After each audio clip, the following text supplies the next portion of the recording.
আমরা অনেক কথা বলছি, উপদেষ্টা, এই প্যানেল, সেই প্যানেল, কমিশন। শিক্ষা কমিশন নিয়ে কোনো আলোচনা হচ্ছে না।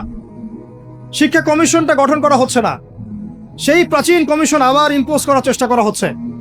অথচ শিক্ষা হচ্ছে জাতির মেরুদণ্ড। আমার মেরুদণ্ডই ঠিক নাই, আমি ব্যাংকিং সিস্টেম কিভাবে চেঞ্জ করব? মদের বোতল চেঞ্জ করলে হবে, নাকি নতুন বোতলে পুরাতন মদ খাওয়াতে চাচ্ছেন? কোনটা? আমরা কি নতুন কোনো বোতলে সেই পুরাতন মদ খেতে চাই? এবার আসেন, এই 50,000 প্রতিষ্ঠানের স্টুডেন্টদের কথা বাদ দেন, তাদেরকে যারা পড়ায় সেই সমস্ত শিক্ষকদেরকে একটা জায়গায় বসান। এই সমস্ত শিক্ষকদের কোরআন তেলাওয়াত চেক করেন।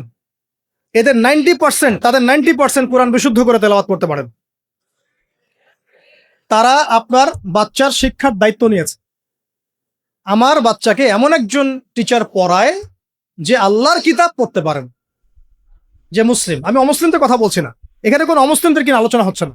এবার এই পুরো শিক্ষা সিস্টেমটা যারা পরিচালনা করেন তাদের সবাইকে একটা জায়গায় বসাই, অঙ্ক করি মনে মনে আগে, সবাইকে একটা কনফারেন্স হলে বসায় দেন। যারা যারা এই শিক্ষা সিস্টেমটাকে ডিল করে, যারা নীতি নির্ধারক, পলিসি মেকার এই শিক্ষা সিস্টেমের, যেটা বিগত প্রায় 40-50 বছর থেকে চলছে মুসলিম কান্ট্রিতে আর কি, যার ভুক্তভোগী আমরা সবাইকে আপনি একটা জায়গায় বসান। আমি গ্যারেন্টি দিচ্ছি তাদের 80% সূরা ফাতিহা পড়তে পারে না।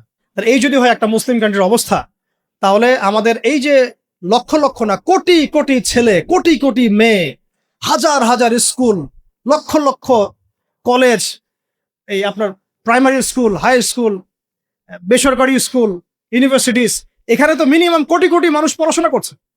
এই কোটি কোটি মানুষের শিক্ষার দায়িত্ব যারা নিয়েছেন তারা কোরআনুল কারীমকে মূল্যায়ন করেন নাই।